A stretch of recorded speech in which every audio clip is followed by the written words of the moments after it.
Sejam todos bem-vindos e bem-vindas ao seu podcast favorito de teologia. Teologia 18+, está na área.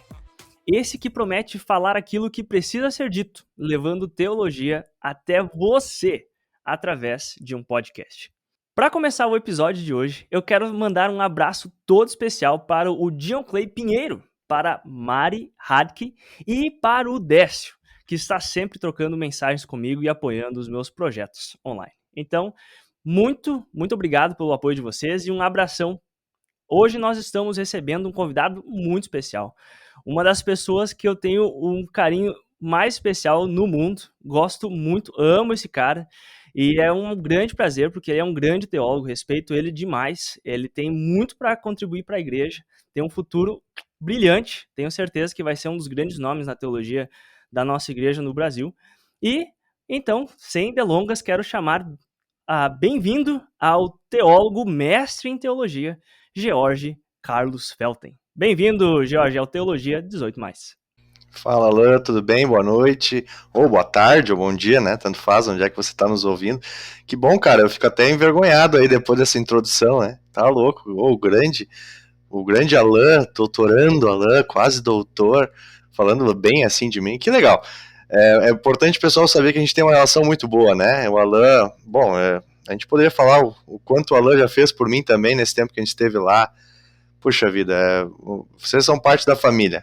A gente, quase literalmente, né? O Alan também é padrinho nosso aí de casamento, o Alan e a Gabi. Então é um prazer, é todo meu de estar conversando contigo hoje.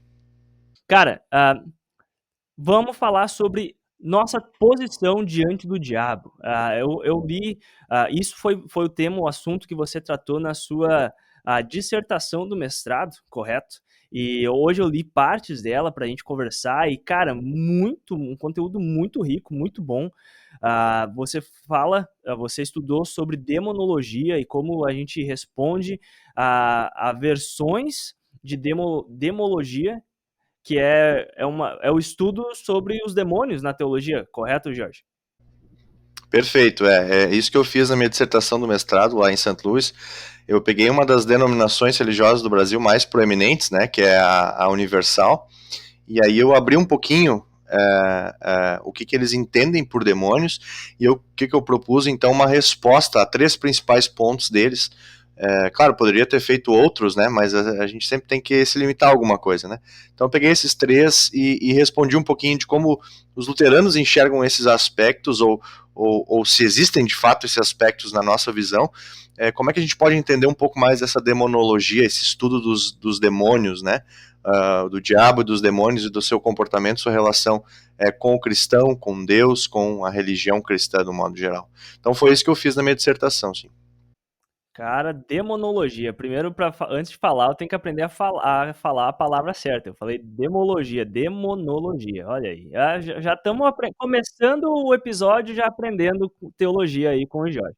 Então, tem tudo para ser um baita conteúdo.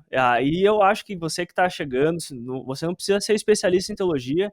Eu acho que você vai aproveitar muito sobre o tema de hoje e o Jorge vai compartilhar conteúdos muito bons que vai ajudar você também na vida cristã e no entendimento de fé que você tem, principalmente nessa esfera que a gente não fala muito na igreja, que é essa questão de batalha espiritual, de enfrentar o diabo, de talvez até mesmo como que a gente lida com os ataques do diabo. Será que a gente ataca? Será que a gente se defende? Como é que a gente lida com isso? E tem coisa muito boa vindo por aí. Mas para começar, Jorge, vamos colocar as cartas na mesa. Diabo. Todo mundo sabe que isso é mentira que a igreja inventou para colocar medo nos cristãos e querer manter eles na igreja, cara. Ofertar, se confessar pecado. Diabo e inferno. Isso ainda existe, cara? Ou a gente já passou disso? Fala um pouquinho mais disso. Pois é interessante essa tua colocação, né? Na verdade, hoje em dia isso realmente está assim, né? Poucas pessoas falam de diabo, falam de inferno, falam de punição, e na verdade isso não é fruto do agora, na verdade isso vem já há muito tempo atrás, desde a época do iluminismo, onde se tem um foco muito na razão, naquilo que é racional, naquilo que vamos colocar assim, ciência, o que a ciência diz, na ciência no sentido mais natural, né, naquilo que a gente consegue ver, aquilo que a gente consegue provar. Então, a partir daquele momento, a sociedade diz assim, olha, essas coisas espirituais a gente vai deixar um pouquinho de lado. Então, com o tempo, isso vai se desenvolvendo e, de repente, o diabo some da cena. Ele já não é quase mais mencionado. E essa foi um pouco da minha inquietação também para trazer esse assunto na minha dissertação. Quer dizer, a gente pouco vê no estudo, na nossa formação, a gente pouco fala sobre esse assunto. Então, e esse, por outro lado, era um assunto que me chamava muita atenção. Agora, nós estávamos falando que tu ia editar esse podcast durante o dia. Eu me lembro que no segundo ano do seminário eu fiz, então, um trabalho sobre os demônios também, né?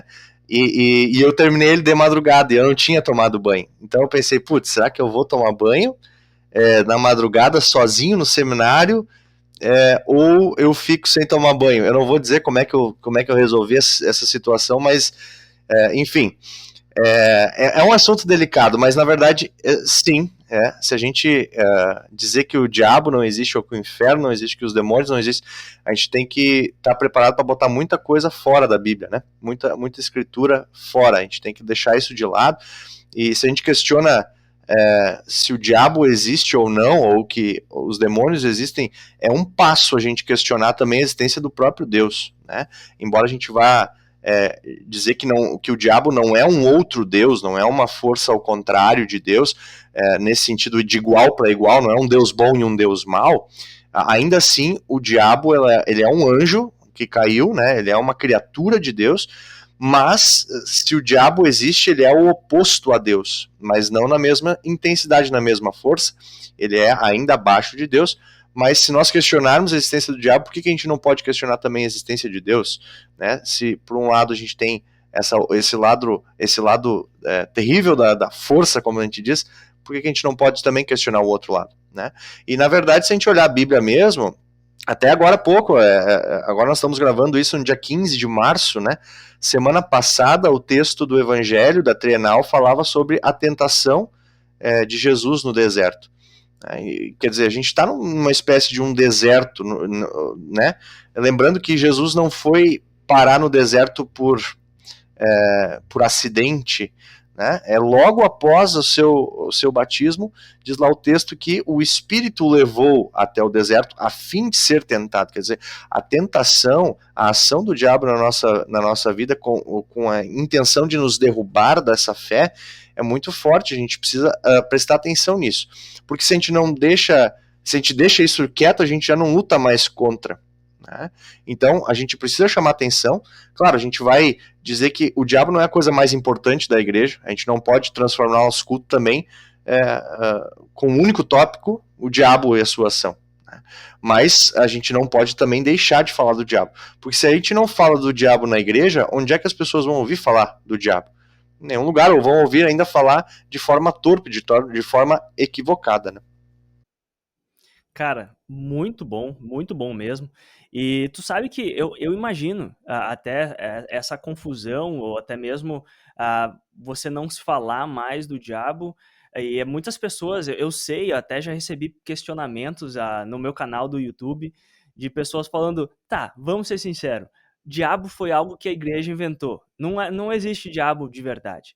E eu acho que muito essa visão, isso é realmente uma visão minha, eu não estudei tanto que nem você, então é bom quando você tem um especialista ou alguém que já estudou bastante na área, que você pode falar as suas ideias e ele pode falar, né?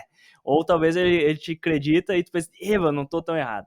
Mas, cara, eu fico pensando que a gente não vê mais, por exemplo, que nem a gente vê nos relatos da Bíblia, pessoas endemoniadas, possuídas por demônios a cada esquina que a gente vai, né? A gente não vai para a igreja e tem pessoas sofrendo com isso, pelo menos em muitas igrejas. E por outro lado, até vem essa outra questão que você vê igrejas que quase vai para esse lado que você acabou de comentar, que o diabo quase parece ter uma postura, uma função central ali na igreja, na pregação. E eu acho que até isso vai surgir um pouquinho na nossa conversa, né? E eu acho que pessoas, né, uma sociedade bem secularizada, que nem a gente vive, as pessoas veem de um lado a Hollywood e todos os filmes que extrapolam, às vezes, com possessões demoníacas, e do outro lado, igrejas que quase parece fazer um teatro com o papel do diabo na igreja. E eu acho que muitas pessoas chegam à conclusão: isso aí é invenção da igreja. Ó, então eles só usam para manipular as pessoas, porque existe essa mentalidade que a igreja manipula as pessoas para querer ganhar o dinheiro delas. E coitadas dessas pessoas. E infelizmente, eu acho que existe fundamento para isso. Estou certo, Jorge? Tem igrejas que acabam, infelizmente, fazendo esse tipo de uso do diabo na igreja. Veja o problema de você não ter um ensino equilibrado, um ensino correto sobre o que é o diabo e qual que é o seu poder. Você tem, de um lado, uma igreja que talvez pende a balança muito para a força do diabo, e tu tem, do outro lado, uma igreja que praticamente não fala. Então, quando alguém quer aprender sobre o diabo, ele vai falar com quem? Ele vai falar com quem está ali, talvez, pesando mais. E ali você tem um entendimento todo... claro, do nosso ponto de vista luterano e bíblico, bem distorcido da realidade, né? Então, esse é o ponto. A pergunta qual que é a nossa posição frente a esse diabo? Quer dizer, bom, o diabo talvez não possui muitas pessoas hoje em dia, como fazia talvez na época de Jesus, e talvez alguns vão até argumentar que isso é um ponto, quer dizer, oscila muito. Quanto maior é a força de Deus agindo, também maior vai ser o contrário do diabo tentando abafar isso. Mas a gente não pode se enganar que isso não quer dizer que o diabo não exerça o seu poder também hoje em dia, né? Porque veja, é estranho falar isso, mas se você fosse o diabo, o que você faria? O que é melhor para aliciar alguém, para tirar alguém do caminho de Deus?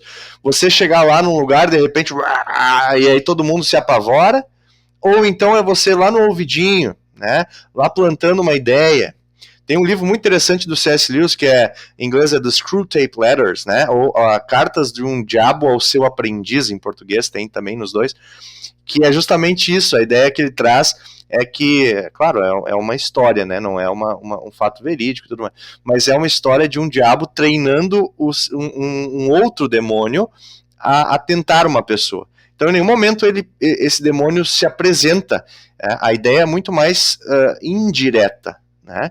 E aí você aproveita esse embalo de mundo que a gente está indo, de que não reconhece a existência do diabo, e tu fica ali às escuras, tu fica ali bem escondidinho, agindo, manipulando, mas você não se aparece e as pessoas nem sabem que você está ali. E quando elas vêm, já é tarde, né? Então, qual que é a nossa posição como cristão? E a resposta para isso pode ser de duas vertentes, assim, né? Ou a gente toma uma posição mais ativa, no sentido de talvez ir atrás, de caçar o diabo, de atacá-lo, ou então você toma uma atitude mais defensiva, né? No sentido de que você fica mais na sua, vamos dizer assim, esperando, mas sendo reativo do que sendo ativo, né? Em termos de futebol, o melhor ataque é uma boa defesa, ou a melhor defesa é um bom ataque. E é isso que eu trabalhei também na minha dissertação, pegando essa ideia da Universal, da Igreja Universal do Reino de Deus, que é uma igreja neopentecostal. Aqui eu vou ter que fazer um parênteses, pastora. Por favor, eu não sei o que é neopentecostal, Jorge. Explica para nós aí. Então, o pentecostalismo, ele vem para o Brasil, e aqui a gente considera, através da história do pentecostalismo, 3 ondas principais. A primeira, mais de raiz, envolvendo o dom de línguas, envolvendo o batismo do Espírito Santo, que é o momento separado do batismo das águas para os pentecostais. Um segundo movimento, uma segunda onda, envolvendo mais a questão da cura, né? E aí nós temos a terceira onda, e essa terceira onda também é chamada de neopentecostalismo. Neo é a partículazinha para novo, então é um novo tipo de pentecostalismo. É um grupo de pentecostais que já não se reconhece mais, ou não se liga mais ao pentecostalismo daquele de raiz, vamos dizer assim, que veio na primeira onda, como, por exemplo, a Assembleia de Deus é um exemplo de pentecostalismo da primeira onda. E agora, na terceira onda, esses neopentecostais, justamente começa com a Universal. A Universal é quase como um divisor de águas, assim. E aí, as três principais vertentes desse neopentecostalismo hoje vêm também da Universal. Então, por exemplo, é o cunhado do Edir Macedo, o fundador da Universal, que é o missionário R.R. Soares, que cria, então, a Igreja Internacional da Graça de Deus. E você tem também um ex-bispo da Igreja Universal, que é o Valdemiro Santiago, e cria a Igreja Mundial do Reino de Deus. Então essas três denominações religiosas, elas são denominadas neopentecostais. E o neopentecostalismo se baseia, embora é difícil de você dizer que todos são assim, porque uma das características do neopentecostalismo é você não ter um corpo de doutrina muito específico, você não tem uma lista de ensinamentos específicos, né? Esse é um dos desafios para quem estuda eles, porque eles não têm livros sobre isso, não tem muitos livros sobre isso. Então, muito você vai ter que ler, vai fazer as entrelinhas, você olha os cultos, você olha as atividades, os estudos bíblicos, você vai sistematizando na sua cabeça e vai formulando, porque eles não têm nada específico, que nem os luteranos têm um livro de concórdia, né? Mas enfim, o neopentecostalismo, especialmente a Universal, eu classifico com 4 pilares, eles se sustêm com 4 pilares. Então o primeiro deles é o dízimo ou a oferta, então assuntos assim super importantes. O dízimo, a oferta. Em segundo lugar, a teologia da prosperidade, que é aquela que diz então que os cristãos vão prosperar, afinal de contas essa é a vontade de Deus para os cristãos que são cristãos de fato, né? Aqueles que exercem o seu cristianismo no seu dia a dia com a oferta, com o dízimo, que eles fazem diferença entre dízimo, oferta, alguns até colocam o trízimo, enfim, é bastante complexo isso. Mas então temos ali a oferta, o dízimo, a prosperidade, nós temos ainda questões de cura, envolvendo cura, e uma das coisas que permeiam esses três é justamente a questão dos demônios. E isso não é novidade para ninguém, isso eu já ouvia, né, dos pais, né, da gente que falava assim, aquela igreja parece que fala mais do diabo do que de Deus. Pois então, os demônios na Igreja Universal exercem tal poder, tal posição de importância, que, por exemplo, eles estão por trás das doenças. Então, se você fala de cura, você está falando também dos demônios. Ele está por trás de impedir você de prosperar. Também está ali os demônios. Ele está atrás, ou melhor, ele está por detrás do seu bloqueio em ofertar, em ser dizimista, em pagar. Então, vejam, ele está por trás de tudo. Então, se nós temos 4 pilares, talvez um deles é o mais importante, aquele que segura os outros 3. E esse é o pilar da demonologia, o papel dos demônios, né? Então, se você faz a sua parte, se você é um cristão, na concepção da Igreja Universal, isto é, se você é batizado pelo Espírito Santo, se você oferta, se você é dizimista, se você faz a sua parte, então você pode ficar tranquilo que Deus vai ter que fazer a parte dele para te proteger contra os demônios. Só que daí você chega na prática e você olha a sua vida. E é difícil de você dizer, não, eu estou vivendo uma vida boa. Então você sempre tem a necessidade de voltar, porque lá é onde o diabo ele é caçado. Né? O diabo, nos cultos da Universal, inclusive na maioria das igrejas universais, tem um dia específico que é o dia da libertação. Pode variar, mas geralmente é na sexta-feira, então é a sexta da libertação. Os cultos de sexta-feira, eles são mais voltados para isso. Eles não chamam de exorcismo, eles chamam de libertação. Então você liberta as pessoas da... Até, Alan, eu trouxe um vídeo que eu queria mostrar para vocês. Um vídeo um pouquinho extenso, assim, não é tão curtinho, mas ele é um pouquinho extenso. Só para a gente ter uma noção do que a gente está falando quando a gente vê a Igreja Universal, um culto da Igreja Universal. O culto da Igreja Universal geralmente começa com uma oração em que começam a pipocar demônios que estão ali. E esse é um dos casos. E aí, eventualmente, o pastor chama um deles lá na frente e faz isso que a gente vai ver agora. Ótimo. Para você que está acompanhando a gente no podcast, no seu agregador de podcast, Agora seria um bom momento para, se ainda quiser continuar o episódio depois no podcast, só vai lá no YouTube que vai ter vai estar no episódio também, do vídeo do episódio vai ter esse vídeo que o Jorge vai passar pra gente agora aqui na gravação, beleza? Fica de frente pra mim. Fica de frente! Toca nele! De frente Eu pra não mim. tenho medo de ti. Nem eu tenho medo de você. Devia ter. Então vamos ver. Desiste. Se você é forte. Tu tá muito cansado. Se você é tu forte. precisa de férias. Ah, é? Quer dizer que você quer Eu posso te comprar. Eu tenho esse dinheiro. dinheiro pra mim? Tá preço. É. E Eu dou o preço, você essa noite, paga. fechar essa porta. Você quer fechar um negócio comigo pra eu largar tudo? Podemos fazer um acordo. O que você quer? Que tu saia do meu caminho. Olha pra mim! Eu também te odeio. Toma o teu lugar diante do que habita em mim. O que te garante? Tu não tem certeza. Tô cheio de dúvida aqui. Toma o teu lugar diante do que mora em mim. Tem certeza. Então olha nos meus olhos e vê se você vê dúvida. Olha nos meus olhos e busca dúvida. Olha nos meus olhos e busca dúvida. Tu tem muita fome. Olha nos meus olhos. Isso. Toma o teu lugar, a tua posição diante do que mora dentro de mim. Eu não me assusto com teu cargo. Nem eu me assusto com você. Deveria. E eu não tô aqui preso ao cargo. Deveria. Olha pra mim. Muitos ficariam. Olha pra mim. Olha. Eu ocuparia bem o teu cargo. Desiste. Eu posso te assustar.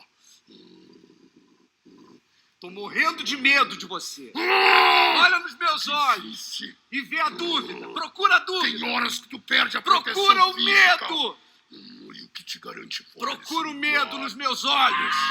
Procura a dúvida nos meus olhos. Vai cair. E toma Tu o teu vai lugar cair. Tu vai cair. diante Não daquele caio. a quem eu Não dei a caio. minha vida.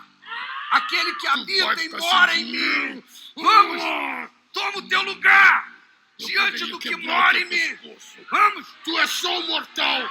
Eu Tu sou tá mortal. velho. Tu vai te acabar. Que sirva a Tu ele. vai te acabar. Isso. Tu não vai conseguir. Não vai dar certo. Teu ministério é uma farsa. Tu vai cair como os outros. Fala Tu mais. vai cair. Fala mais Tu pra ver vai se eu te tenho entregar. dúvida. Tu vai desistir. Fala mais pra ver se eu tenho dúvida. Tu vai te aposentar. Tenta plantar Tu vai ir pra lá. aqui. Tu não vai conseguir. Tenta. Desiste. Tenta. Desiste. Tenta. Tem igrejas melhores pra ti. Tu não precisa disso.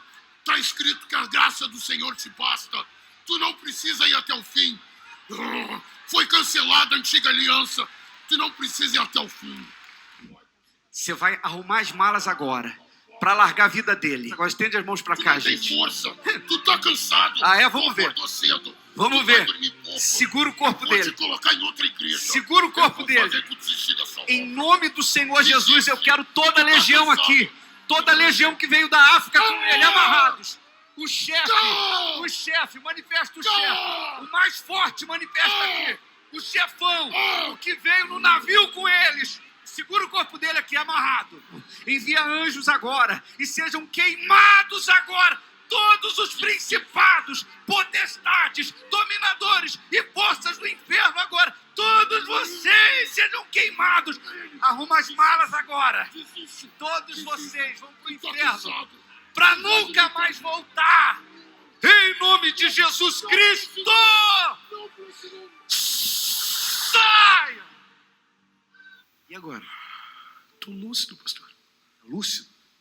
Tô lúcido. Tenho certeza, tô lúcido. Tá bem? Tô, pastor.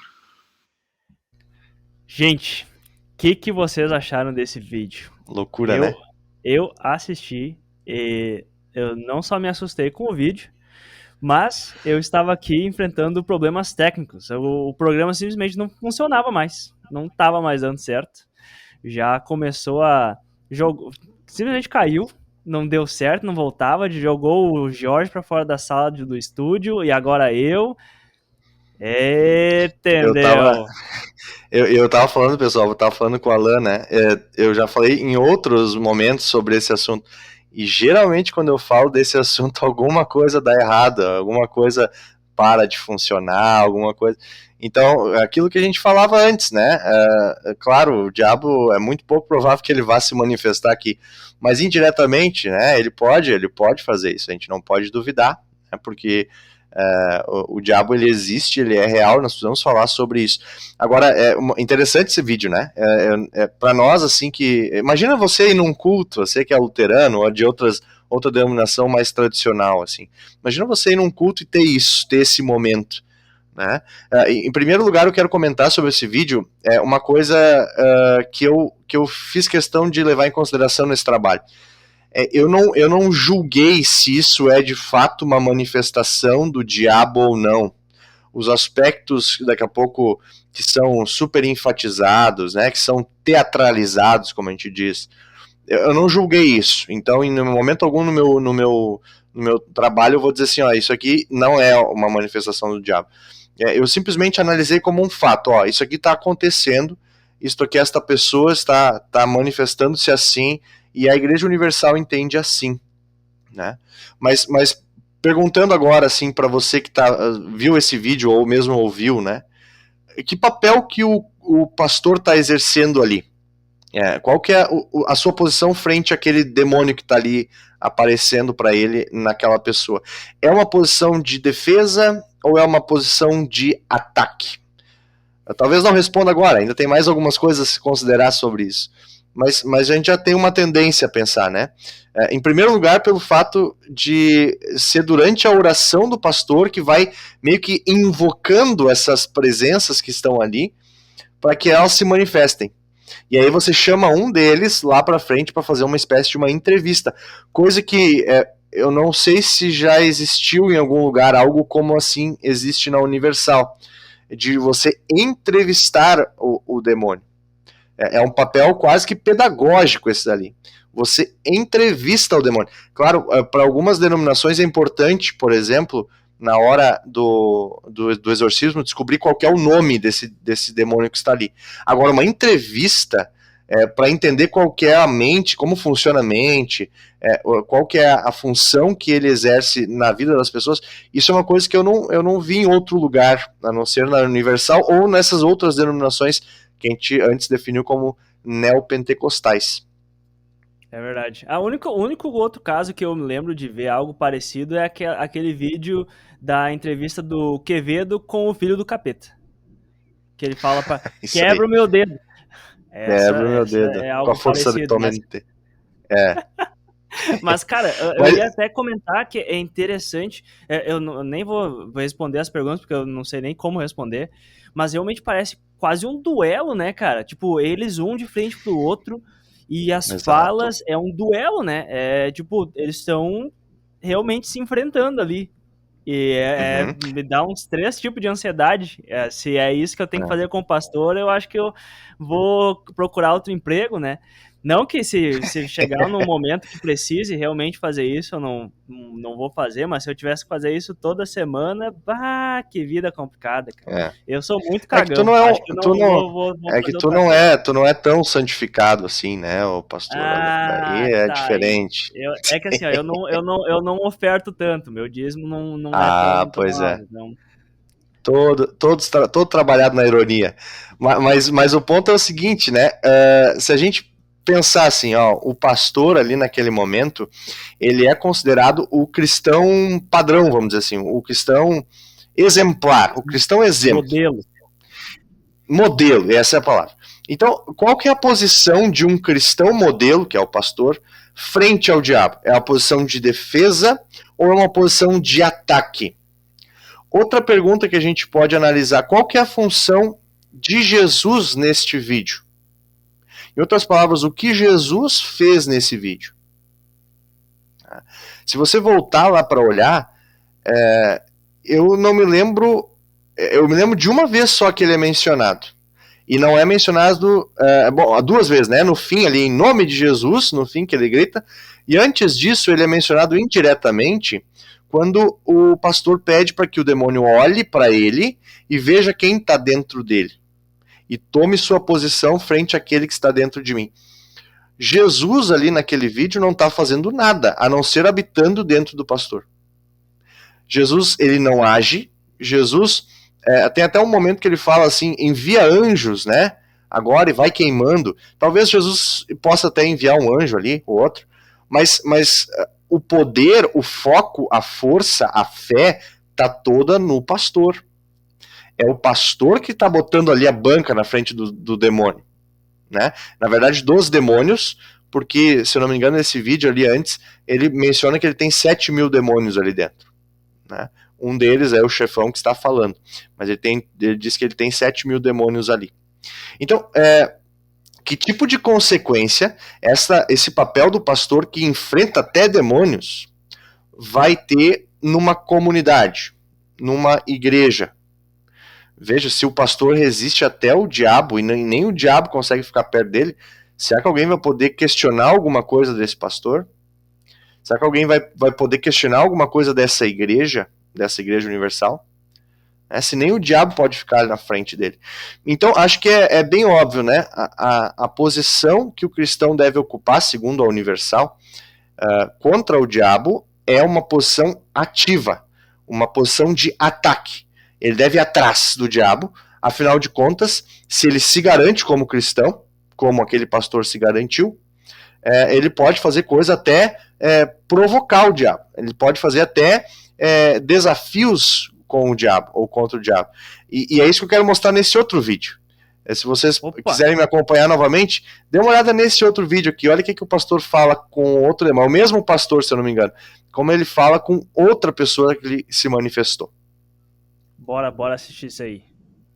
Se você ganhar, eu tiro essa gravata, deixo de pregar o evangelho e vou dizer que Apolion é o Senhor. Qual é o outro? Sim. Qual é o outro? Abaddon é? Abaddon e Apolion. Hebraico é Abaddon, em grego é Apolion. É assim que está na Bíblia, né? Ele está falando exatamente do que está escrito. No hebraico e no grego, a Bíblia fala sobre esses demônios, Abaddon e Apolion. Exatamente como ele fala. Se você ganhar o desafio, eu deixo de pregar e não saio daqui hoje sem comer a última folha dessa Bíblia. A última folha. E vou trabalhar para você. Topa ou não topa? Eu quero um desafio com o teu povo. Eu quero com eles. Topa ou não topa? É pegar ou largar? Você falou que gosta de desafio? Você acha que eu vou recuar? Eu topo. Topa? Então vem mais para cá. Fica aqui, de frente para mim aqui. O mais valente amarra o menos valente. Toma a casa e saqueia os bens. A casa é o corpo. O valente é quem guarda a casa. Se você, que diz que é de desafio, é esse valente todo, olha para mim. Amarra o valente que está em mim e saqueia a casa. Incorpora em mim, na frente dessa multidão, me põe de joelhos e eu vou pregar que Apolion é o Senhor. Olha para mim. Olha para mim. Eu sei que você está me vendo sem precisar dos olhos dela, mas olha para mim com os olhos dela. Se o que está em mim, que é o Espírito do Senhor Jesus, a quem eu consagrei a minha vida, é maior que você, ele vai colocar você de joelhos. Quer ficar mais perto? Quer fazer mais barulho?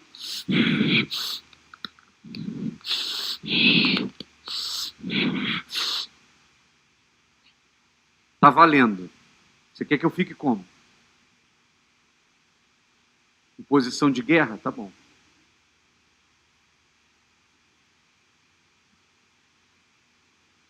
Vocês estão ouvindo o barulho dos dentes?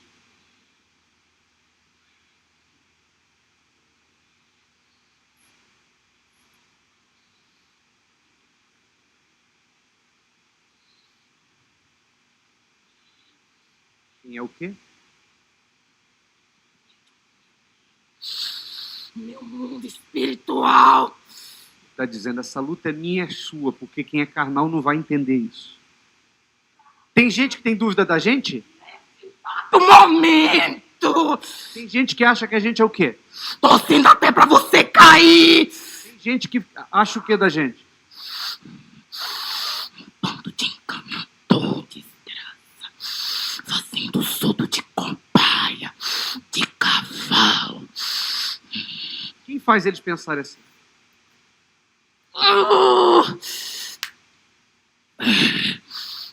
De onde vem essas ideias para eles?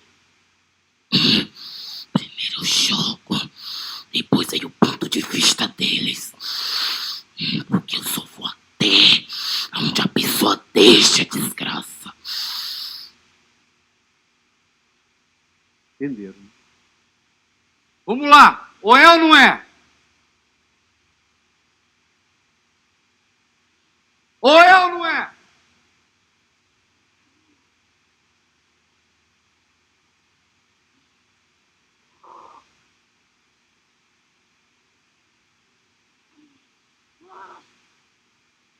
Está ali a Bíblia. Eu vou comer a Bíblia, então.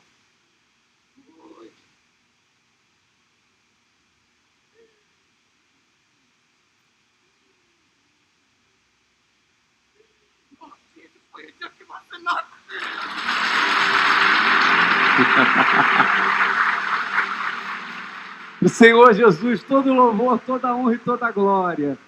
Amém. Olha. Amém. Olha aqui. Você quer os principados de joelhos para você, o inferno de joelhos para você? Seja de Deus. Seja fiel. Entregue a sua vida. Daqui a pouco eu vou fazer uma oração para quem quiser fazer isso. Amém, pessoal? Agora, nós vamos ajudar ela. Nós vamos libertar ela e mandar embora. Essa legião de demônios, ela vai ficar bem. Caraca, mano. Ou a pessoa, ela tava se retorcendo. Aliás, pessoal, se você tá assistindo a gente no YouTube, eu vou deixar o link para assistir os vídeos inteiros. Antes, até no vídeo anterior, o George falou, no início do vídeo acontece tal coisa. Então, se você conferir a descrição, vai ter o link dos vídeos completos também, porque a gente tá só colocando as partes que a gente tá comentando aqui, para não se estender muito. Mas você pode assistir, se você tiver interesse, vai ali. Eu vou ficar só nessas partes, porque o Jorge pode orar por mim depois, eu conseguir dormir hoje à noite. Mas, cara, que loucura, cara. E aí, de novo, qual que é a posição do cristão na visão da Igreja Universal frente ao diabo? Veja, o pastor, de novo, aquele cristão ideal, modelo, ele debochadamente até desafia o demônio a incorporar nele. A dizer assim, né? Entra em mim na frente deles pra tu ver. Vê se tu consegue entrar em mim. Qual que é o papel, então? É um papel provocativo, é um papel até de ir atrás, de fazer o demônio parecer ridículo na frente das outras pessoas. Isso tem um papel importante, como a gente falou antes, né? Se alguém não se garante como cristão de verdade, pelo menos sabe que o pastor lá, ele é cristão de verdade, afinal de contas, nem os demônios param na frente dele. Então é uma coisa que eu sempre vou voltar lá quando eu precisar. Aquela outra pergunta que a gente fez antes também, qual foi o papel de Jesus neste exorcismo, nesse ritual de libertação? Sabe, Jesus até coloca o demônio de joelhos assim, mas fica claro na visão deles que a meta principal do cristão não é recorrer a Jesus quando precisa dele para enfrentar a tentação, enfrentar a possessão demoníaca, mas sim é usar a fé como um instrumento, talvez, de dominar os demônios, né? Dominar ele como vencedor, vencer os demônios. Então, acho que é bem tranquilo a gente concluir que a forma que a Universal encara a relação, a posição que os cristãos devem ter frente aos demônios é uma posição de ataque. Isso quer dizer, é uma guerra entre o diabo e o ser humano, sendo que Jesus é um instrumento que a gente usa para guerrear contra o diabo e poder vencer quando a gente é batizado pelo Espírito Santo. O problema é aquele, quando é que você de fato é batizado com o Espírito Santo? Para eles tem alguns sinais, mas você no fim e ao cabo, você nunca vai saber exatamente se você foi batizado pelo Espírito Santo ou não, né? A menos que você tenha situações assim e você vença o diabo, porque no entendimento deles, uma vez que você é batizado com o Espírito Santo, você não pode mais ser possuído, por exemplo. Por isso que ele está bem tranquilo ali. Ele está provocando o diabo, dizendo, pode vir, porque eu sou batizado com o Espírito Santo. Né? Então, se você não tem certeza, você recorre àquele que você tem certeza que é o pastor, que é o cristão modelo. Né? E tem uma frase que, para mim, assim, deixa muito claro. Eu falei antes que eles têm poucos livros, mas alguns que eles têm, um deles, que foi escrito por um pastor americano, ele foi convertido à Igreja Universal, ele era de Nova York, e aí ele escreve um livro chamado Crentes Possuídos. Em inglês ele escreve o livro, e ele diz em um determinado momento, lá na página 47, eu botei até com a página, que lindo, Alan, ele escreve o seguinte, presta atenção, o cristão deve ser implacável contra o diabo, precisamos entender a nossa autoridade em Jesus, e ir contra o homem forte, né, sem medo, sem trepidação, amarre ele, jogue-o fora, podemos roubar tudo que ele roubou de nós. Esta foi definitivamente a atitude do Senhor Jesus. Se somos os seus seguidores, precisamos nos alinhar com o seu espírito e começar atacando agressivamente o nosso inimigo. Então essa é a visão da Universal, né?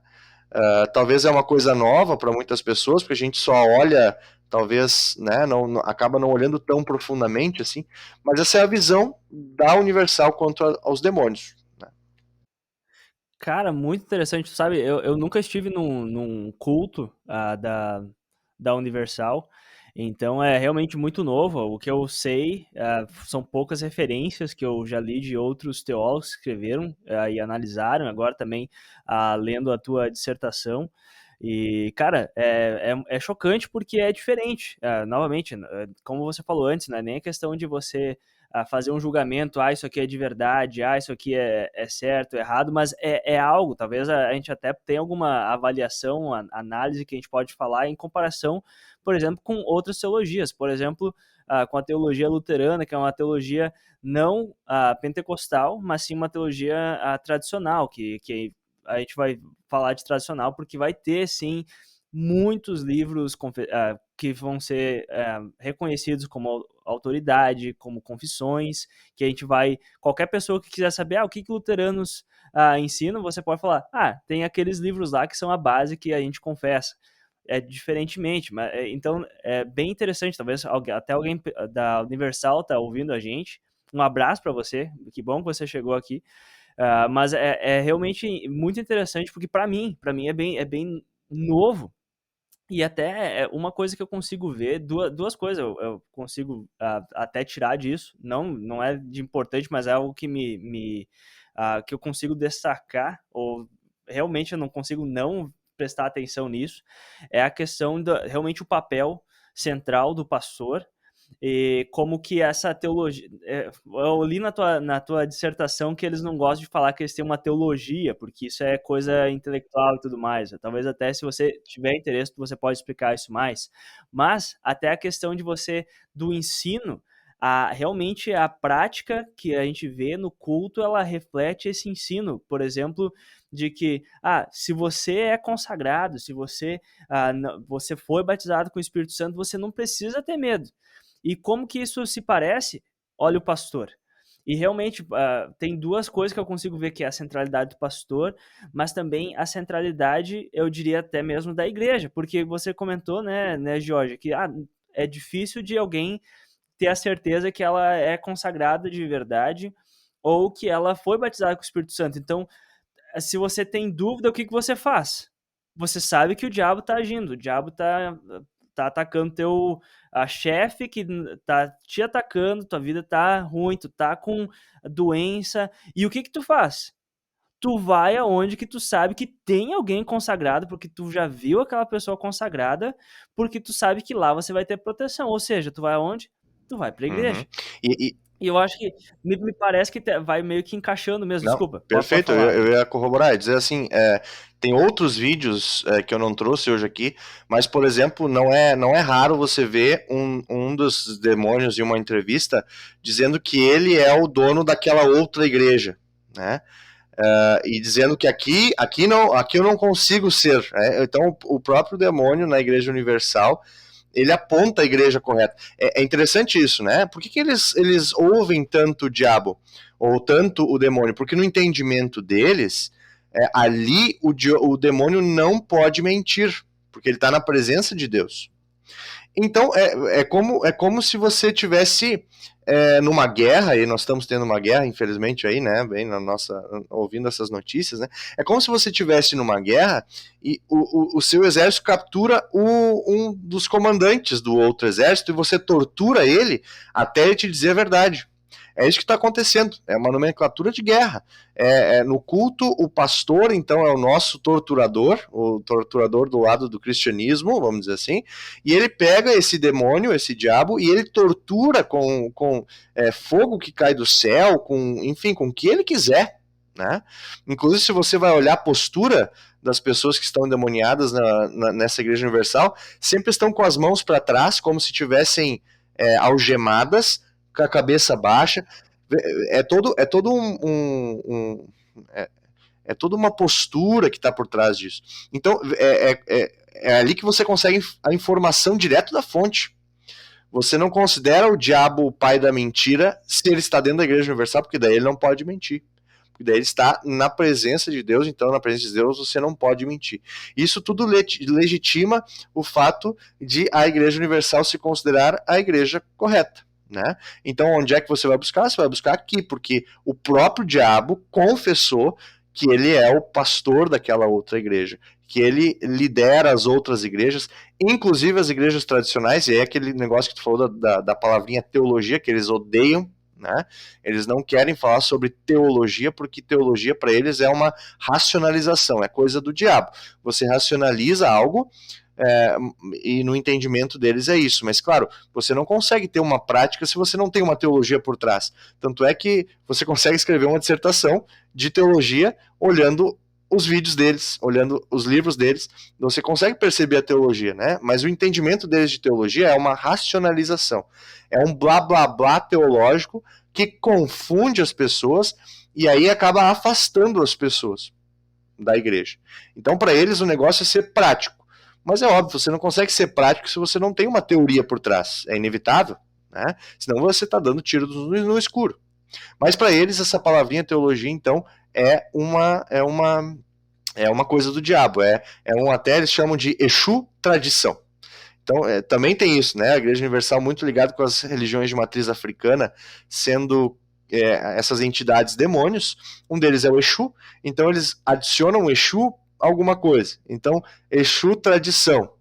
Né? Então eles vão dizer que o Exu tradição está por trás, por exemplo, das igrejas tradicionais.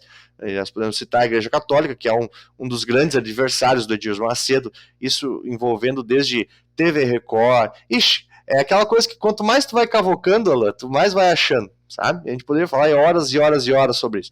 Mas o ponto é esse. Para eles, teologia não é legal, porque teologia é uma racionalização.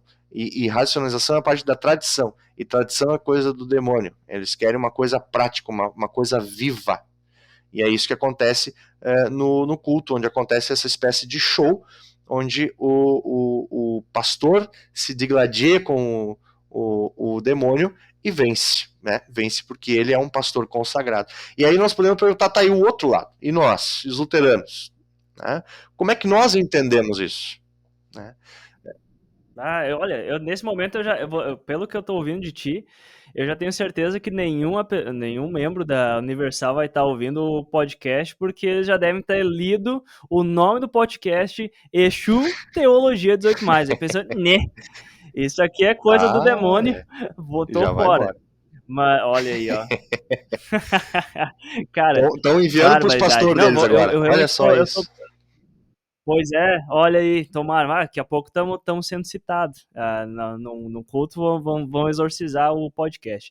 Mas, cara, é muito interessante, antes de tu falar, então existe outras visões disso, ou até mesmo tem formas da gente analisar, ou até mesmo ter um contraste. Por exemplo, talvez eu agora até mesmo estou quase convencido que a maioria das pessoas que vão ouvir a gente ou assistir a gente são pessoas de denominações ou de igrejas cristãs tradicionais. E então tudo isso que a gente está falando, que tu tá compartilhando, que é novo para mim, vai ser novo para elas também. E elas estão pensando talvez, mas será que é assim?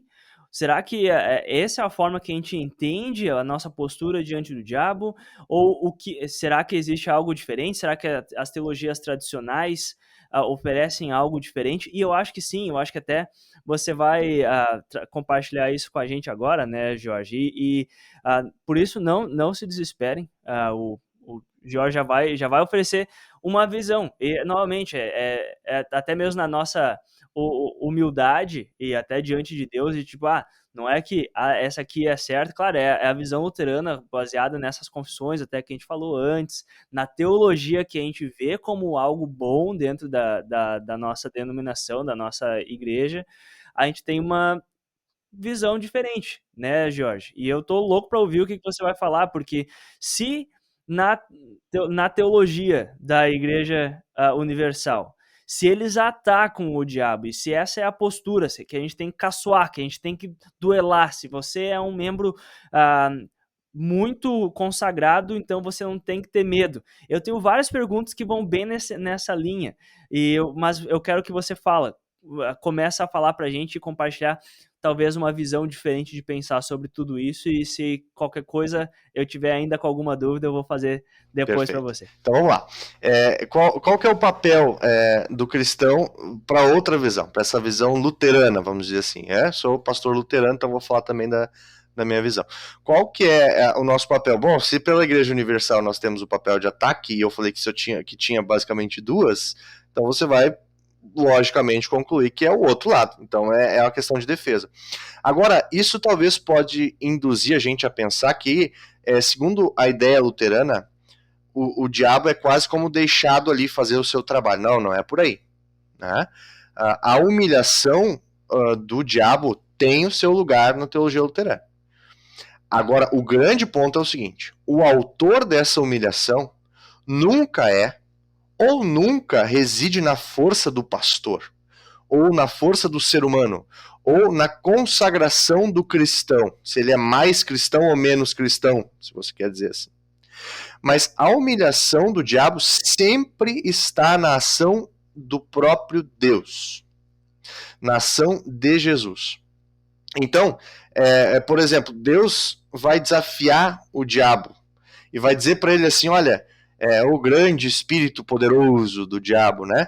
Eu vou colocar um simples ser humano ali. Pode tentar ele.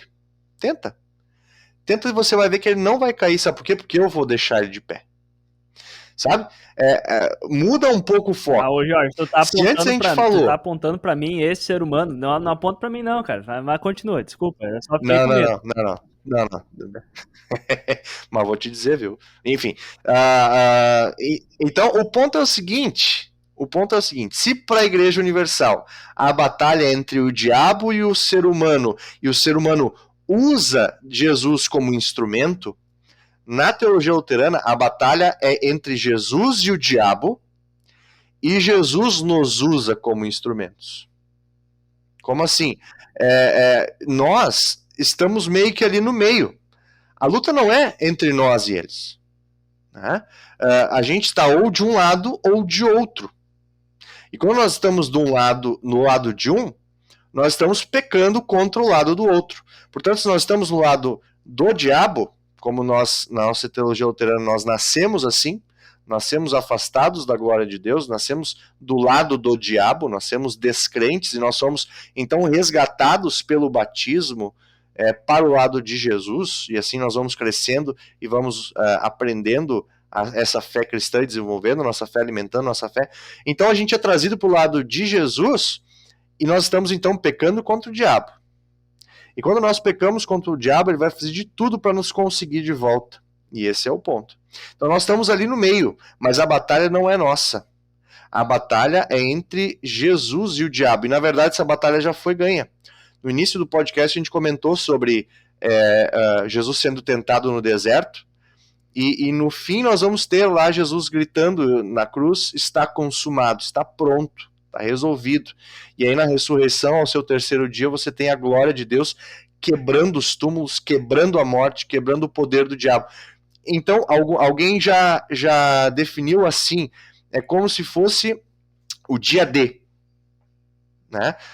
O dia D da Segunda Guerra Mundial, quando as tropas lá invadem então as praias da Normandia. Então você sabe a partir daquele dia que a batalha está ganha. Mas do dia D até o dia V, que é o dia da vitória, o dia que acabou a guerra, muitas batalhas ainda foram traçadas e muita gente se perdeu, infelizmente. Então é mais ou menos assim. O dia D já aconteceu, que foi a vinda de Cristo, e o dia V, essa volta de Cristo, essa segunda vinda, segundo advento de Cristo, nós vamos ter o dia V, em que aí sim o diabo vai ser jogado lá no lago de enxofre, né? E aí nós vamos poder viver numa nova terra junto do nosso Deus, que vai habitar junto de nós. Então, para os luteranos, a guerra espiritual é como tomar a mesma atitude dos cristãos tomavam nas arenas no primeiro século. Os cristãos eram perseguidos por serem cristãos e podiam negar essa fé, mas optavam por ficar com Jesus. Então eram atirados nas arenas para ser devorados ou para ser assassinados, né? Eles não atacavam, mas eles permaneciam firmes em meio aos ataques. Então, ao invés de ir para a ofensiva e correr o risco de subir no próprio orgulho, de pensar que eu sou forte o suficiente para derrotar o diabo, os cristãos tomam uma posição de vigilância. Os luteranos pensam, é melhor a gente tomar uma posição de vigilância. Eles reconhecem que o diabo é como um leão que está sempre pronto para atacar, né?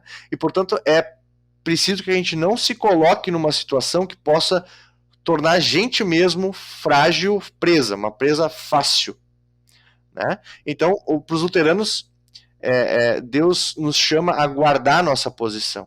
E a nossa posição é do lado dele. Afinal de contas, a batalha é dele. A briga é dele. Nós estamos ali no meio, mas a batalha é dele. A guerra não é nossa.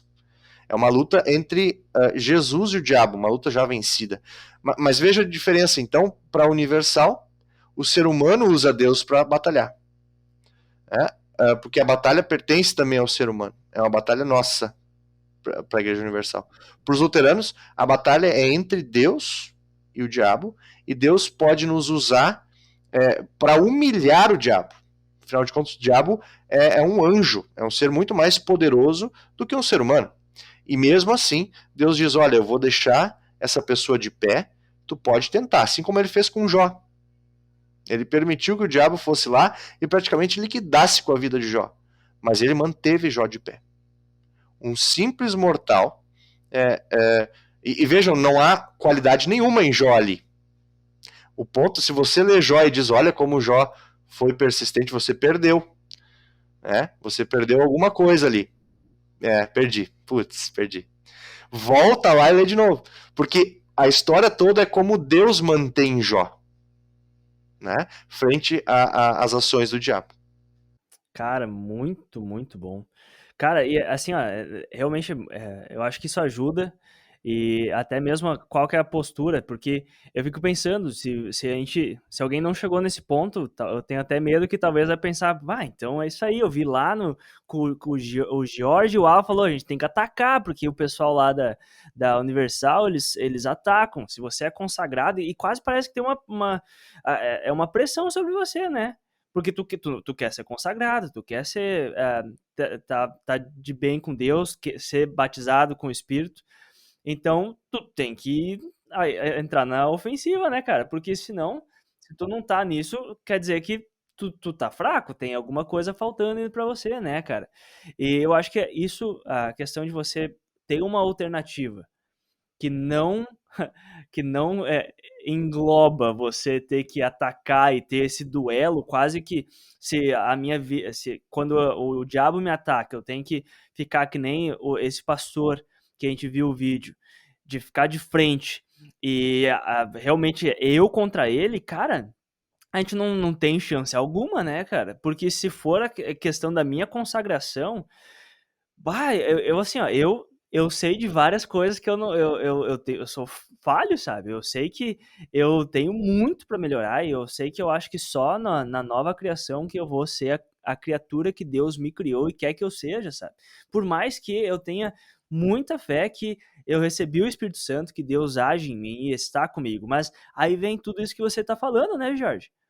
Quem que batalha? Quem que até mesmo uma coisa legal de pensar nessa batalha contra o diabo, de refletir, até mesmo, pensando por toda a escritura, você vê como no Antigo Testamento, quem que batalhava por Israel? Era Deus. Israel ganhava a batalha porque Deus, batalhava por eles, não é porque Israel era forte.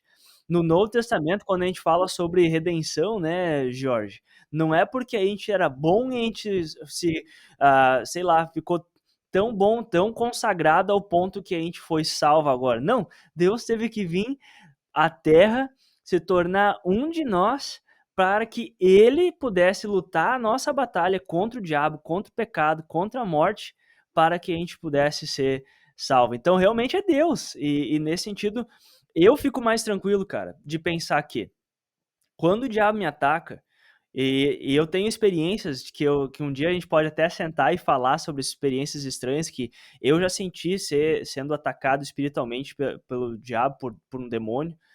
E, cara, eu sempre fico muito feliz de poder saber que eu posso orar e saber, eu pertenço a Deus, Deus está comigo, e poder até mesmo falar, diabo, se vira com Deus, não é comigo.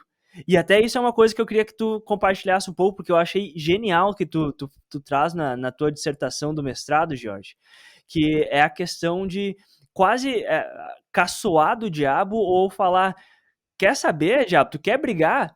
Não é comigo que tu tem que brigar não, cara. Aqui, ó, vai se virar com Deus, e é até uma postura meio que covarde, parece que, tu tá sendo covarde, tu não quer enfrentar o diabo, e eu não quero mesmo, cara. Assim, ó, tô Não quero. sossegado.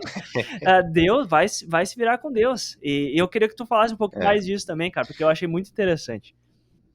Perfeito, é uma das partes que eu mais gosto, assim, né? Porque é um trecho de uma obra do Lutero.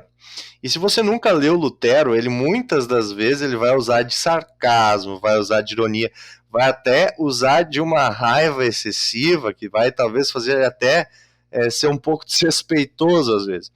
Mas tem uma série de escritos do Lutero, que daí não são escritos que ele mesmo fez, né?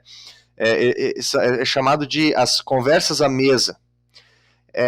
São conversas informais, que de repente alguém estava lá tomando nota e daí de repente surgiu isso aí, né? Alguém compilou, e um dessas conversas à mesa, daqui a pouco até tomando alguma coisinha ali, né? O Lutero fala uma coisa muito engraçada e muito interessante sobre o ponto de vista luterano. Por quê? Porque vejam onde é que está a ação, onde é que está o centro da ação nesta fala de Lutero. Então, para contextualizar um pouquinho, né? Para o Lutero, assim como talvez para nós luteranos hoje, a maior influência do diabo não é a possessão, né?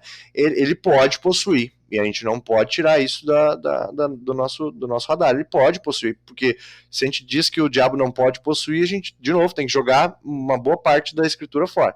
Ele pode possuir. Mas ele não vai usar isso tão frequentemente, de novo, porque se o diabo possui alguém, você vai olhar aquilo e vai dizer, isso aqui não está certo, né? E você logo já identifica, isso aqui não é de Deus. Qual que é a imediata reação? Deus está aqui, aleluia. Você vai imediatamente orar, você vai voltar para Deus. Então, o diabo, ele é inteligente, em alguns aspectos. Então ele sabe que é melhor ele fazer através das tentações. Então é indiretamente. Ele tenta mais do que possui, por exemplo. Então o Lutero, muitas vezes, por ser um monge que sofreu muito na sua vida por não encontrar esse Deus misericordioso, até que lá ele tem aquela grande sacada de entender o que significava a justiça de Deus, né? Que a gente chama de experiência da torre. O Lutero, ele sofria muito, especialmente antes de dormir. Eu não sei se isso aconteceu contigo já algumas vezes, mas você tá lá tentando dormir e de repente vem aqueles pensamentos e fica lá, tu fica martelando. Isso acontecia com o Lutero também. E olha o que ele escreve então nessa conversa mesmo. Eu vou ler para vocês aqui. Diz assim: quando o diabo vem durante a noite para me atormentar, eu lhe dou esta resposta: diabo, eu devo dormir agora, porque essa é a ordem de Deus. Trabalhe durante o dia, durma à noite.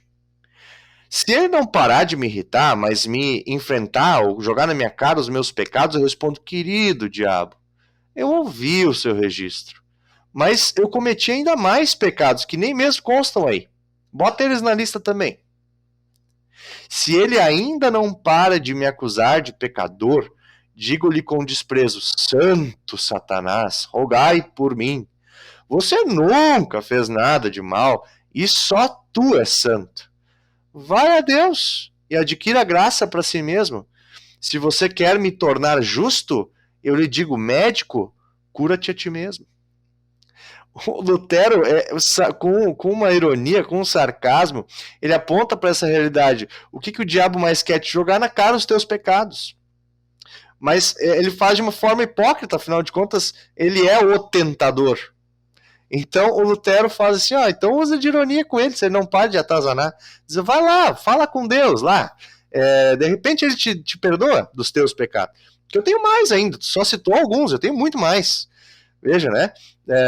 É uma forma de ironizar, mas nunca na figura de Lutero. Lutero nunca se engrandece com isso. Ele, pelo contrário, ele se coloca ainda pior. Diabo, tu estava falando isso, mas eu sou pior ainda. Pode botar mais, bota mais aí. Né? E por fim ele então direciona o diabo para Deus, vai falar com ele, te resolve com ele, como o Alan tinha falado. Então é muito engraçado, né? Tem outros escritos também, eu analisei alguns deles, né? Mas tem um também que esse não é tão talvez cômico pra gente, mas ele é uma carta que foi escrita por um pastor, Andrew é o nome dele, né? Ele escreveu uma carta porque tinha então uma menina, uma moça na sua congregação.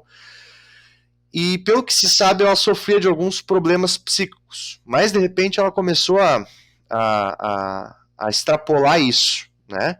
Ali naquela carta ele falava, por exemplo, que ela comia moedas, ela falava em línguas que nunca aprendeu, ou dialetos do alemão que nunca tinha contato, não tinha como aprender, ela daqui a pouco falava. Então foi levado para ela ter um momento de exorcismo ali, um momento de levar a palavra de Deus e tudo mais, e parece que esse espírito se manifestou, esse diabo se manifestou, esse demônio se manifestou, e começou a debochar. Ele então saía e ele voltava, debochando, né? E aí eles escreviam as cartas para o Lutero para pedir advice, né? Para pedir conselhos para ele. Isso. O que ele vai responder então? Isso foi em 1536, e o Lutero respondeu assim: já que se trata de um espírito jocoso, né, que usa de humor, que quer zoar a cara de vocês, e zomba da nossa segurança, devemos antes de tudo orar com fervor pela moça, que é obrigada a sofrer tais coisas por nossa causa. E em segundo lugar, este espírito deve por sua vez ser ridicularizado e escarnecido. Mas ele não deve ser atacado com exorcismo ou medidas sérias, porque ele ri de todas essas coisas com desprezo diabólico. Devemos perseverar em nossa oração pela menina e pelo desprezo pelo diabo, até que finalmente, permitindo Cristo, ele a deixe em paz. Lutero diz: olha, não está funcionando o exorcismo, e ele só vai continuar zoando vocês. Então começa a zoar ele de volta. Mas por quê? Por causa de Cristo, não por causa do seu próprio poder. Né? Não por causa do seu próprio poder. Uma das imagens do diabo é aquela do cachorro amarrado, né? Então, se você chega perto demais para brincar com ele, daqui a pouco ele se volta contra você. Ele só consegue chegar até onde estica a sua corrente. Então, se a gente chega perto demais, no sentido de, não, estou tranquilo, eu sou o cara, eu sou o próprio César Milão, o encantador de cães, eu vou lá e eu vou tranquilo. E daqui a pouco você é mordido. Né? Então, o Lutero, para ele, a humilhação tem o seu lugar, mas sempre tem a ver com Cristo, e puramente com Cristo. Aliás, esse é um dos motivos pelos quais a igreja luterana não tem pastores exorcistas. Não existe uma categoria de pastor exorcista. Claro, tem pastores que vão ter talvez mais experiência com isso, vão ter mais estudo com isso, mas não existe o pastor exorcista, porque independe do pastor. A ação é de Deus, a ação é da palavra, a ação é de Cristo, a palavra encarnada. Jesus Cristo é o exorcista. Né? De novo, uma menção àquele deserto, né? Muitas pessoas olham aquela passagem de Jesus sendo tentado no deserto e encaram ela como se fosse uma receita de Jesus para a gente resistir ao diabo. É como se fosse um do it yourself, né? Faça você mesmo um exorcismo. Quando, na verdade, aquele momento tem um caráter substitutivo. Jesus está substituindo ali o seu povo, que também passou o tempo no deserto sendo tentado, aqui onde nós estamos, no deserto sendo tentado. Jesus esteve nesse deserto e substituiu as pessoas. Ele foi tentado e ele venceu quando nós caímos, muitas vezes. Né? E aí, essa é a questão da humilhação. E tem mais uma coisa, pastor Alain, que eu gostaria de mencionar, de como Deus também humilha o diabo, e essa é uma coisa bem interessante também.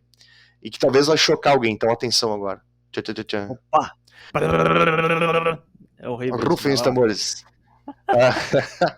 Então, para a teologia luterana, o diabo ele é o melhor professor de teologia. Vou repetir. Para a teologia luterana, o diabo é o melhor professor de teologia. Por quê? Porque justamente na tentação que o diabo faz com a gente, a tentação para nós cairmos, ela funciona como uma moeda de dois lados. Por um lado é uma tentação do diabo, e por outro é um teste da parte de Deus também. Então a gente nunca sabe, da parte de Deus nunca é para nos derrubar, mas da parte do diabo é. Né? Por isso que a gente tem no catecismo, por exemplo, Lutero diz: Deus em verdade não tenta ninguém, quando fala daquela petição, não nos deixes cair em tentação. Né? Mas o ponto é o seguinte: o diabo com a sua tentação nos faz correr para os braços de Jesus. E esse é um papel fundamental na formação de um pastor, na formação de um teólogo. Saber que não é ele a coisa mais importante. Não é a sua preparação. E talvez você está entendendo que eu estou dizendo assim, não é importante se preparar. Não. Mas não, a coisa não está em si. Não está na pessoa do pastor. Então, o diabo ensina isso através da tentação. Sem querer. Essa é uma forma com que Deus também humilha Satanás. Satanás quer que a gente caia. Mas Deus diz, olha só, tu vai tentar ele e eu vou usar isso para formar ele. Para ele justamente se preparar para anunciar o evangelho. E como é que se prepara anunciando para o evangelho? Através da oração, através da meditação e também através da tentação, que nos faz correr de nós mesmos e ir para os braços de Jesus. Por isso que o diabo ele é o melhor professor de teologia, porque ele nos assusta direto para os braços de Cristo, e é lá que nós queremos estar. Quer humilhação maior que essa? O diabo quer nos derrubar de Cristo, e Cristo faz com que essa ação do diabo vire contra ele mesmo. E assim os pastores vão sendo formados através da tentação também, quando eles correm para os braços de Jesus através da oração e da meditação. E claro, os meios da graça, né, que são ali a palavra, os sacramentos que nos ligam aí a esse Cristo e nos fortalecem também. Tudo isso não vem de nós, tudo isso não vem do nosso individualismo, não vem do nosso indivíduo, da nossa pessoalidade, não vem de mim, George. Isso tudo é um presente que é me dado por Deus. Eu fui batizado sendo um presente dado para mim. Eu vou à Santa Ceia como um presente recebido para mim, da parte de Deus. Eu ouço a palavra, eu aprendo a partir da palavra, eu recebo essa palavra, recebo a bênção, tudo como um presente. Deus é que está ativo na batalha espiritual, porque essa luta é dele. E é então mais ou menos nesse sentido que a gente entende a humilhação do diabo. Deus humilhando ele com as próprias coisas que ele faz. Então, assim que o diabo é o melhor professor de teologia. Não sei se ficou mais ou menos claro, pastor Alain? Ou se eu Ficou, misturei cara. tudo e agora Não, ninguém entende mais cara, nada? foi muito bom. Até eu lembrei de uma frase que no primeiro episódio dessa segunda temporada aqui do Teologia, eu conversei com o professor Joe Bierman. Eu acho até que você também acompanhou o episódio, Jorge. E uma das frases que ele falou que o diabo é o diabo de Deus, no sentido, ele pertence a Deus, porque é uma criatura de Deus. E nesse sentido, as ações do diabo são com a intenção de enfraquecer o reino de Deus e de fazer com que tudo vá ao contrário da vontade de Deus. Mas aí o professor Joe Bierman até fala que Deus usa até mesmo o diabo para fazer a vontade dele. Quem está no controle é Deus. O diabo pode fazer alguma coisa, mas é Deus quem está no controle. Até mesmo daí, pensando nesse sentido, o diabo acha que está fazendo grandes coisas e lá vai tentar a fé do cristão, vai tentar a fé de um pastor, vai tentar a fé de alguém que realmente está num relacionamento com Deus, fortalecendo a sua fé.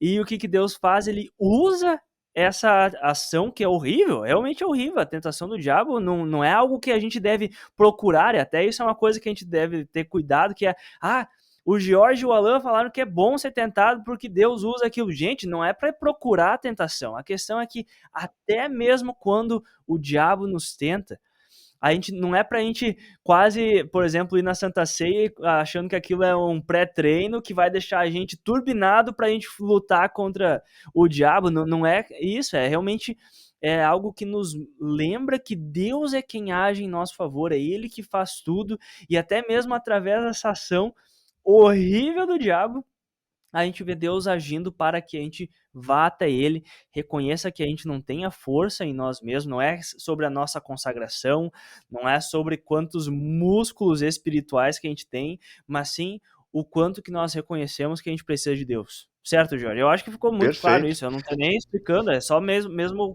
o que tava vindo na minha cabeça, eu pensei, vou falar isso, cara. E ver como é diferente, né, da Igreja Universal que a gente estava comentando antes. Aqui você tem um Deus que é Deus, ele está sobre tudo, inclusive sobre o diabo. Lá você vai entender quase como Deus sendo um Deus e o diabo sendo outro Deus. Quer dizer, o diabo é que faz o primeiro movimento, Deus apenas responde esse movimento. Você tem um diabo que é algo que não está a serviço de Deus, né? Porque Deus quer a sua prosperidade e o diabo está te bloqueando. Deus quer que você seja curado e o diabo está te bloqueando. Então, não é Deus por cima e o diabo como como é que é o nome daquilo? Uma marionete? Marionete, isso. Não, para eles é quase como dois deuses. Agora, para nós, Deus está acima de tudo, usando inclusive o diabo. E isso não é romantizar. Porque vocês entendem o que quer dizer isso? Dizer que Deus está até por trás das coisas e que ele pode usar as coisas que o diabo faz na sua maldade para trazer coisa, para fazer a sua vontade. É o que o tema foi falado, né, do Bierman, lá, do professor Bierman, era a questão até dos governos maus, né? Veja, Deus pode usar até os governos maus para fazer a sua vontade. Mas vejam quantos cristãos são perseguidos, né, no mundo. São mortos de formas mais cruéis possíveis. Dizer que Deus está por cima de tudo é dizer que Deus permite que algumas coisas aconteçam. A gente não consegue entender esse Deus que é assim. Mas mesmo assim, esse Deus envia Jesus para nós. Para ele ser castigado no nosso lugar, para ele tomar o nosso lugar no deserto, e para que agora nós, sendo guiados pelo Espírito Santo através desse deserto da tentação, possamos ser esculpidos na imagem de Cristo através dessa tentação. Porque essa eu acho que é uma imagem muito boa. Essa imagem não é minha, quem traz é o professor Leopoldo Sanches, né? Também lá de St. Louis. Veja, o que é você moldar uma escultura? Você tem que bater na pedra. Isso dói. É um evento traumático. E essa é a tentação. Mas através dela nós vamos focando em Cristo. Portanto, se alguém perguntar, tá, pastor, e agora? Tô sendo eu sinto que os demônios estão o tempo todo aí me tentando. O que eu posso fazer num momento assim? Bom, você, em primeiro lugar, não pode voltar-se a si mesmo. Você não vai vencer o diabo. Você tem que se voltar a Deus. E ele te dá vários instrumentos. A oração, a palavra, os cultos e tudo aquilo que tem dentro dos cultos. A confissão de pecados, a palavra sendo pregada, a santa ceia, o batismo, se você foi batizado, se não for, é uma boa ser batizado, né? Entrar numa igreja, entender o que é aquilo. Então, Deus te dá outros instrumentos. Então você tem que voltar-se a Deus, a Jesus e a sua obra, a palavra encarnada. Porque só existe um exorcista, só existe um que venceu o diabo. E esse é o Jesus de Nazaré, aquele que nós cremos, que morreu por nós, viveu por nós e também ressuscitou ao terceiro dia. Está chegando a Páscoa, né? E é isso que a gente tem que lembrar. Amém. Amém, pastor. Muito bom, Jorge. Muito, muito bom mesmo. E eu acho que a gente pode acabar nesse tom. Eu acho que até se você também tá ouvindo esse episódio de noite, esse é um momento bom para você ficar mais tranquilo, porque eu tô ficando mais tranquilo. Acho que é um momento bom de parar também, porque daí eu posso ter mais chance que eu vou dormir hoje à noite, sem ficar tão atormentado com o nosso bate-papo de hoje. George, excelente, muito, muito obrigado mesmo. Eu acho que a gente poderia até conversar mais sobre isso e talvez a gente pode fazer uma segunda participação aí no futuro. E se você tiver tempo, eu sei que você tem bastante coisa para fazer, mas a gente vai conversando. Até vamos ver se o pessoal que está ouvindo gostou, se ajudou. Quem sabe a gente conversa, até se alguém ficar com dúvida sobre alguma coisa relacionada a esse episódio, a gente, quem sabe, no futuro pode até abordar algumas perguntas de ouvinte. Então, cara, muito, muito obrigado mesmo. Eu fico muito feliz com a tua participação. Eu acho que foi um conteúdo que ajuda pra caramba, realmente, não só para a gente conhecer como outros, por exemplo, se alguém, que todo mundo se quem tá ouvindo esse episódio é de uma igreja tradicional, conhecer um pouco também como é que é a tradição de outras denominações, mas também para lembrar um pouquinho daquilo que a gente entende, o que o Jorge entende, o que eu defendo também, de como que a gente, como cristão, como a gente pode confiar em Deus, como a gente pode se portar, porque pode até parecer que não existe mais, que não tem mais ataque espiritual, que o diabo tirou férias e agora tá só, a gente não tem mais a ação do diabo no mundo, mas a gente sabe que não é bem assim, né, Jorge? A gente sabe que o diabo está agindo no mundo e ele ataca cristãos, e nós, como cristãos, a gente pode saber que Deus é a nossa grande arma, e não para a gente usar, mas ele é a arma e ele é quem nos defende, ele é aquele que vai nos defender diante do diabo, e ele já venceu a batalha, e um dia ele vai acabar de vez com esse poder, com essa ação do diabo, quando ele refizer toda a criação dele. Cara, muito, muito, muito obrigado. Muito obrigado mesmo. Tem alguma palavra, alguns recados, algum abraço, projeto que tu quer convidar o pessoal para conferir? Dá os seus recados. Então tá, eu só quero concluir assim com essa palavra de encorajamento, assim, vamos ficar firme no lado de Jesus, né? E saber que a gente não está sozinho nesse deserto, né? A gente fala assim de Jesus está do nosso lado, o Espírito está nos guiando, claro, mas também nós temos outros irmãos na fé que estão na mesma batalha que a gente, né? Por isso, não seja cristão sozinho, você não precisa, né? Você tem irmãos que estão ali firmes, mantendo a posição de guarda do lado de Cristo. É aqui que nós temos que ficar e olhar para ele, ver como ele luta por nós, né? Tem uma passagem assim lá em Êxodo, se eu não me engano, né? Que eu acho que é Moisés que fala: vocês não vão ter que fazer nada, só olhem como Deus vai lutar por vocês. Acho que é isso, ficar firme em Jesus e só olha como é que Deus vai lutar, né, no meio das tentações. Então, para mim foi um prazer, Alain. Obrigado pelo convite. Novamente, é um assunto que eu gosto muito de falar, tem bastante coisa para falar. E com certeza a gente pode fazer outros vídeos aí mais adiante.